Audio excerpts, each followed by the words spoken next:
Student welcome to Z King online classes. तो बच्चों आज हम लोग बात करेंगे एक्सरसाइज 6 जो चैप्टर है आपका उसके जो हम लोग थ्योरी वाले पोर्शन में बात कर रहे थे एंगल एंड लाइंस। और उसमें हम लोग एंगल के बारे में बता चुके थे कुछ और लाइंस के बारे में बता चुके थे, जिसमें लाइन सेगमेंट लाइन ये सब था। अब आगे के पोर्शन वाले थ्योरी को समझेंगे। जब थ्योरी समझ लेंगे तब हम लोग एक्सरसाइज को शुरू करेंगे। तो आज का टॉपिक है टाइप्स ऑफ एंगल, कोण के प्रकार। तो फर्स्ट एंगल इसमें आता है, देख सकते हैं, साथ साथ आप भी नोट डाउन करते चलेंगे। ये फर्स्ट एंगल है न्यून कोण, न्यून कोण, ठीक है। ऐसा कोण जिसका एक कोण 90 डिग्री से कम होता है और 0 डिग्री से ज़्यादा होता है न्यून कोण कहलाता है। ये इस टाइप का बाय द वे एंगल बनता है।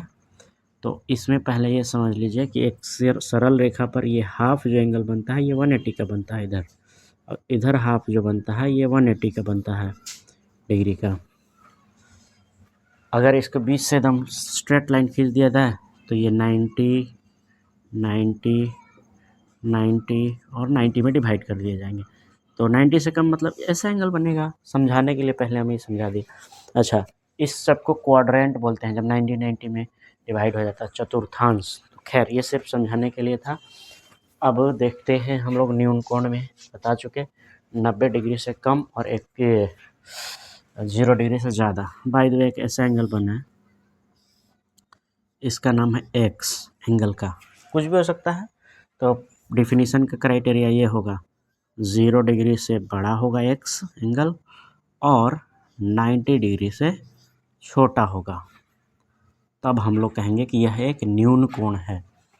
और एग्जाम्पल के तौर पे आप देखना चाहेंगे तो बाय द वे एक एंगल यहाँ पे ऐसा बनाए और ये है 45 डिग्री, तो ये न्यून कोण है क्योंकि 90 डिग्री से कम है। 0 डिग्री से बड़ा होना चाहिए, 90 डिग्री से कम। ये मेन डिफिनीशन है, सिर्फ इस लाइन को समझ जाइए।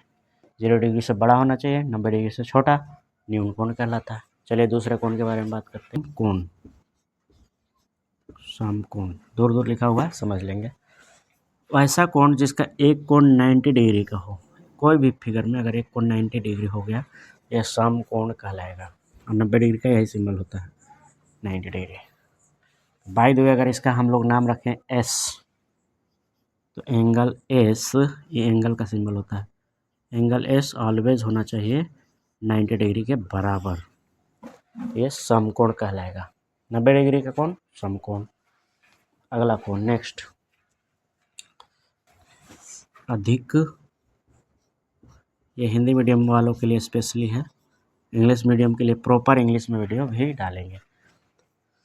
अधिक कोण, इसमें क्या होगा, एक कोण 90 डिग्री से ज़्यादा होना चाहिए। यहाँ एग्जैक्ट 90 बनता है, तो बाय द वे यहाँ पे एक एंगल बन रहा है एस बाई, पिछले एग्जाम्पल में यूज कर देता है, ये वाई है।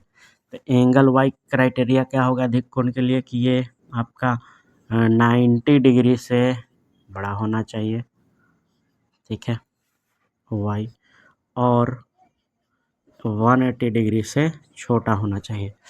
90 डिग्री से बड़ा, 180 डिग्री से छोटा, तो ये अधिक कोण कहलाएगा। एग्जाम्पल के तौर पे एक लिख देते हैं, बाय द वे ये एंगल इस टाइप का बना 120 डिग्री का, तो ये 120 डिग्री कहलाएगा अधिक कोण।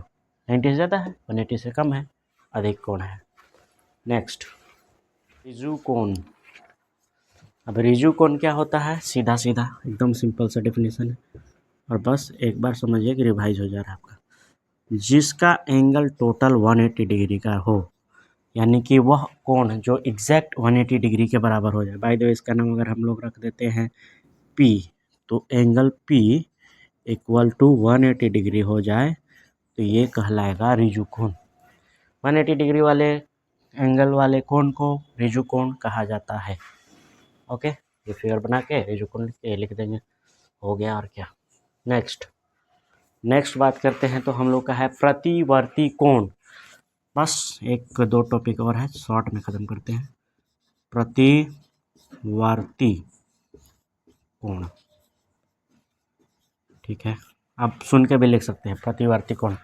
इसमें क्या होता है, ये 180 डिग्री से बड़ा और 360 से छोटा होना चाहिए, तो एंगल ऐसा बनेगा, ये बाय द वे ऐसा है, तो ये वाला एंगल बाहर जो यहाँ पे बन रहा है, इसको पूरा राउंड घुरा के जाएंगे तो 360 हो जाएगा। 360 से ज़्यादा, 180 से बड़ा, मान लीजिए ये 250 डिग्री का एंगल है, तो ये 180 से बड़ा है, तो इसका क्राइटेरिया हो जाएगा, बाय द वे इसका नाम हम रख देते हैं एन, एंगल एन। तो 180 डिग्री से बड़ा होना चाहिए एन एंगल, और 360 डिग्री से छोटा होना चाहिए, 360 डिग्री से छोटा होना चाहिए। ये है सिंबल, यही डेफिनेशन है, 180 डिग्री से बड़ा, 360 डिग्री छोटा, प्रतिवर्ती कोण। अब 2 टॉपिक सिर्फ बचा है, पूरक और समपूरक कोण, लिखते जाएंगे आप वीडियो को रोक कर।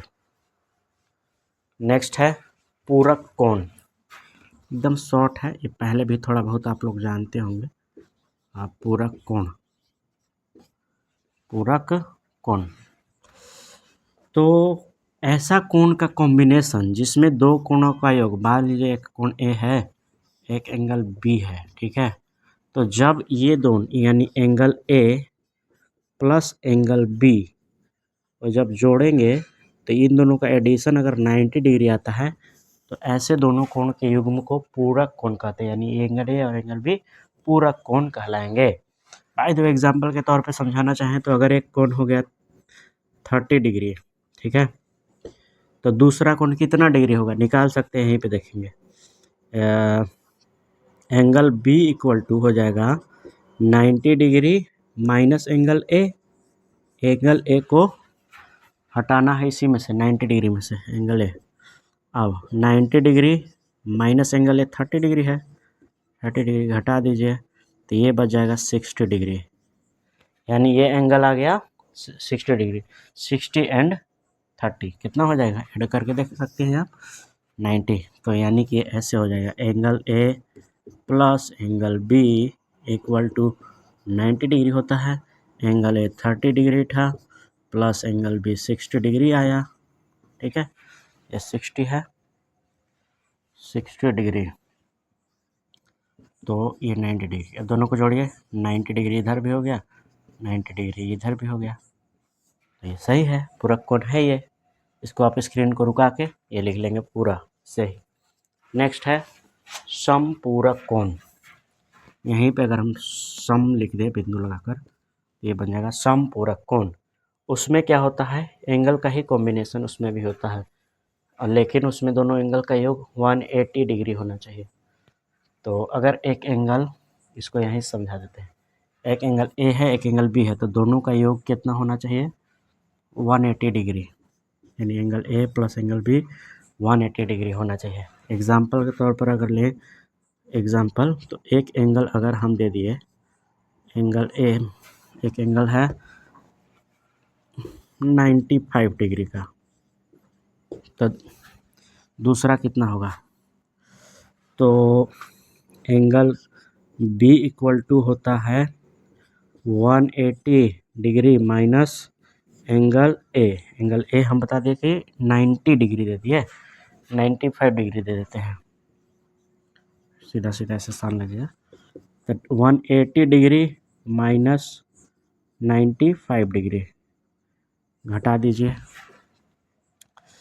तो कितना बच जाएगा, 5 इधर बच गया और इधर 80, तो यानी कि 85 डिग्री। प्रूफ के तौर पे यहाँ देख सकते हैं, ए और बी को जोड़ के angle A plus angle B equal to 180 degree होता है समपूरक कोण में। एंगल ए है 95 डिग्री, एंगल बी आया 85 डिग्री, इधर है 180 डिग्री, तो ये दोनों को जोड़ेंगे तो 180 आ जाएगा, इसको भी जोड़ेंगे, इधर तो 180 है, तो बराबर आ गया। प्रूफ ये है।